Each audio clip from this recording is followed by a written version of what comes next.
Hello friends, ഇന്ന് ഞാൻ ചോറിൻ്റെ കൂടെയും പലഹാരത്തിൻ്റെ കൂടെയൊക്കെ കഴിക്കാൻ പറ്റിയ ഒരു ഇടിയൻ ചക്ക റെസിപ്പിയായിട്ടാണ് വന്നേക്കുന്നത് കേട്ടോ. ഈ കറിവേപ്പിലൊക്കെ ഇട്ട് വരുമ്പോൾ അതിൻ്റെ ഒരു മണം എന്ന് പറയുമ്പോൾ നമ്മുടെ ചിക്കൻ കറി, ബീഫ് കറി എന്നതുപോലെയൊക്കെ കേട്ടോ. വളരെ ടേസ്റ്റിയാണ്. അതുപോലെ എല്ലാവരും ട്രൈ ചെയ്ത് നോക്കണം. വീഡിയോ സ്കിപ്പ് ചെയ്യാതെ അവസാനം വരെ കാണണേ. അതുപോലെ തന്നെ ചാനൽ ആദ്യമായിട്ട് കാണുന്നവരെല്ലാവരും ഒന്ന് സബ്സ്ക്രൈബ് ചെയ്യാനും ലൈക്ക് ചെയ്യാനും ഷെയർ ചെയ്യാനൊന്നും മറക്കരുത്. കൂടെ ആ ബെൽ ബട്ടണും കൂടി ഒന്ന് പ്രസ് ചെയ്തേക്കണേ. അപ്പോൾ നമുക്ക് വീഡിയോയിലോട്ട് കിടക്കാം.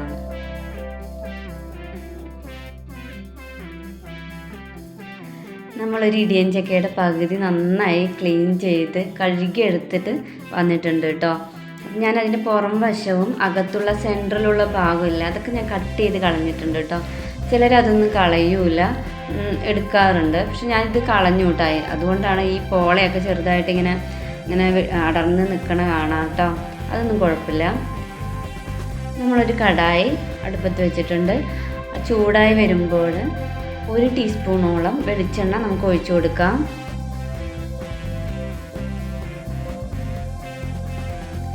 വെളിച്ചെണ്ണ ചൂടായി വന്ന ശേഷം നമുക്ക് 2 ഏലക്ക, 2 ഗ്രാമ്പൂ, ചെറിയൊരു കഷ്ണം പട്ട ഇട്ട് കൊടുക്കാം. ഇതൊക്കെ ഓപ്ഷണലാണ്, വേണമെങ്കിൽ ഇട്ട് കൊടുക്കാം കേട്ടോ.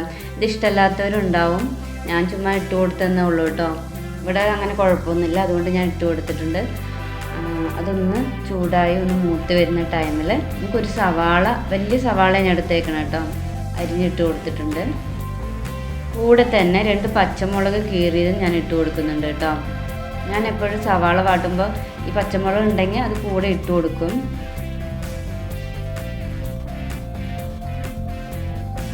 നമ്മൾ സവാളയും പച്ചമുളകൊക്കെ വേഗം വഴണ്ടി കിട്ടാൻ വേണ്ടി നമ്മളതിലേക്ക് ഒരു നുള്ള് ഉപ്പ് ഇട്ട് കൊടുക്കാം കേട്ടോ.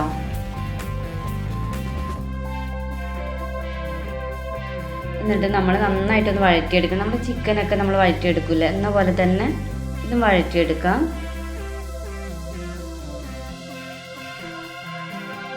ഇതിപ്പോൾ നന്നായി വഴണ്ടി കിട്ടിയിട്ടുണ്ട് കേട്ടോ. അതിലേക്ക് നമ്മൾ ഇഞ്ചി വെളുത്തുള്ളി പേസ്റ്റ് ഇട്ട് കൊടുത്ത് അതിൻ്റെ പച്ചമണം മാറുന്നോടം വരെ ഒന്ന് വഴറ്റി കൊടുക്കണം കേട്ടോ. പച്ചമണമൊക്കെ മാറി വന്നിട്ടുണ്ട്. അതിലേക്ക് നമ്മളൊരു തക്കാളി ഇട്ട് കൊടുത്തു. മീഡിയം സൈസ് തക്കാളി അതുണ്ടായിരുന്നുള്ളൂ, അപ്പോൾ അത് ഇട്ട് കൊടുത്തു. ഒരെണ്ണം ഇട്ട് കൊടുത്തിട്ടുള്ളൂ. എന്നിട്ട് നമ്മൾ തക്കാളി എപ്പോഴും ഞാൻ അടച്ച് വെച്ചാൽ വേവിക്കാറ്. ഒരു 2 മിനിറ്റ് അടച്ച് വെക്കുക. അതിൻ്റെ ഇടയ്ക്കിടയ്ക്ക് നമ്മൾ തുറന്ന് ഒന്ന് വഴറ്റി കൊടുക്കണം കേട്ടോ, അല്ലെങ്കിൽ അടി പിടിക്കാൻ ചാൻസ് ഉണ്ട്. ഇപ്പം നമ്മുടെ തക്കാളിയൊക്കെ നന്നായി വഴണ്ടി വന്നിട്ടുണ്ട് കേട്ടോ. അതിലേക്ക് നമുക്ക് പൊടികൾ ആഡ് ചെയ്യാം. ഒരു 1/4 ടീസ്പൂണോളം ഗരം മസാല ഇട്ട് കൊടുക്കുന്നുണ്ട്. 1/4 ടീസ്പൂണോളം മഞ്ഞൾപ്പൊടി, 1 ടീസ്പൂണോളം കാശ്മീരി ചില്ലി പൗഡർ, 1 ടീസ്പൂണോളം മല്ലിപ്പൊടി, 1/2 ടീസ്പൂണോളം കുരുമുളക് പൊടി എല്ലാം ഇട്ടിട്ട് ഇതിൻ്റെ പച്ചമണം മാറുന്നോളം വരെ നന്നായിട്ടൊന്ന് വഴറ്റി കൊടുക്കാം. ഇതിലേക്ക് ഒരു വലിയ കപ്പ് നിറയെ വെള്ളം ഒഴിക്കുന്നുണ്ട് കേട്ടോ.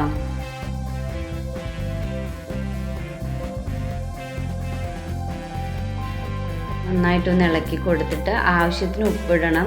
1 ടീസ്പൂണോളം ഉപ്പ് ഞാൻ കല്ലുപ്പ് ഇട്ട് കൊടുക്കണം കേട്ടോ.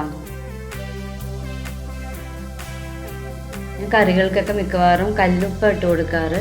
1 ടീസ്പൂണോളം ഉണ്ട് കേട്ടോ. അത് ഇട്ട് കൊടുത്ത് നന്നായിട്ടൊന്ന് ഇളക്കിയിട്ട് നമുക്ക് അടച്ച് വെച്ച് ഒന്ന് തിളപ്പിച്ചെടുക്കാം. ഞാൻ അടച്ച് വെച്ചിട്ടുണ്ടായിരുന്നു കേട്ടോ, അത് വീഡിയോ എടുക്കാൻ മറന്നു പോയതാണ്. ഇപ്പോൾ തിളച്ച് വന്നിട്ടുണ്ട്. അപ്പോൾ നമ്മൾ ഇതിലേക്ക് നമ്മുടെ ഈ ഇടിയൻ ചക്ക ഇട്ട് കൊടുക്കാം.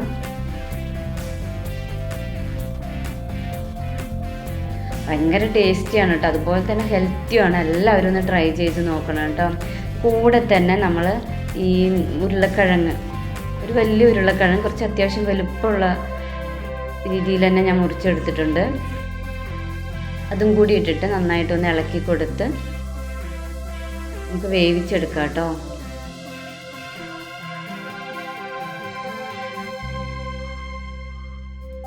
നന്നായിട്ടൊന്ന് കുറുക്കിയെടുക്കണം, എന്നാലേ അതിൻ്റെ ഒരു ടേസ്റ്റ് വരുള്ളൂ. അതിന് വേണ്ടിയിട്ടാണ് ഞാനൊരു ഉരുളക്കിഴങ്ങ് ഇട്ട് കൊടുത്തത്. ചിലർക്ക് ഉരുളക്കിഴങ്ങ് ഇടണ ഇഷ്ടമല്ലായിരിക്കും. ഇവിടെ എൻ്റെ മോൾക്കൊക്കെ ഭയങ്കര ഇഷ്ടം. അതിന് വേണ്ടി ഞാൻ ഇട്ട് കൊടുത്തത് കേട്ടോ.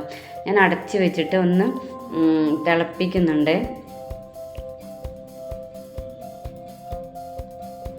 നന്നായി തിളച്ച് വന്നിട്ടുണ്ട് കേട്ടോ. അതിൻ്റെ ഉണ്ടോ ഇങ്ങനെ പോളയൊക്കെ ഇങ്ങനെ അടർന്ന് വന്നത്. ചിലർ ഉണ്ടാക്കുമ്പോൾ അങ്ങനെയൊന്നും വരില്ല കേട്ടോ, അത് കട്ട് ചെയ്യുന്നതിനനുസരിച്ച് അങ്ങനെ വരുന്നതൊക്കെ. പക്ഷെ അതൊന്നും കുഴപ്പമില്ല കേട്ടോ, അതൊക്കെ നന്നായി വെന്ത് പോകും, നമ്മളൊന്നും അറിയില്ല കേട്ടോ കഴിക്കുമ്പോൾ.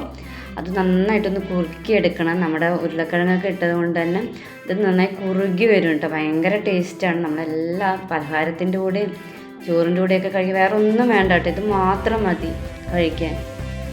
ഇത്രയും ടേസ്റ്റാണ് കേട്ടോ. ഞാൻ നന്നായി കുറുക്കി എടുത്തിട്ടുണ്ടായിരുന്നു.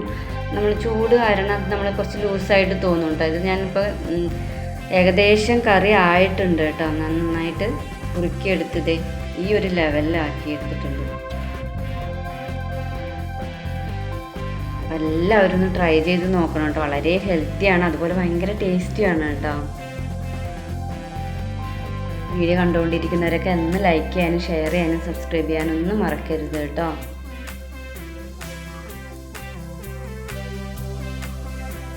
അപ്പം നമ്മുടെ കറി ഏകദേശം റെഡി ആയിട്ടുണ്ട്. നമ്മൾ ഇതിലേക്ക് കുറച്ച് കറിവേപ്പില ഇട്ട് കൊടുക്കുകയാണ്. ഈ കറിവേപ്പില ഇടുമ്പോൾ ഉള്ള ഒരു പ്രത്യേകത എന്ന് പറയുമ്പോൾ അതിൻ്റെ മണം, ആ കറിവേപ്പില അതിലോട്ട് വീഴുമ്പോൾ ഒരു മണമുണ്ട്, ഒരു പ്രത്യേക മണമാണ് കേട്ടോ. നല്ല ഒരു ബീഫ് കറിയുടെയൊക്കെ ഒരു മണം വരും. അതുപോലെ ഭയങ്കര എന്താ കഴിക്കാൻ തോന്നും, അത്രയും ടേസ്റ്റിയാണ് സാധനം.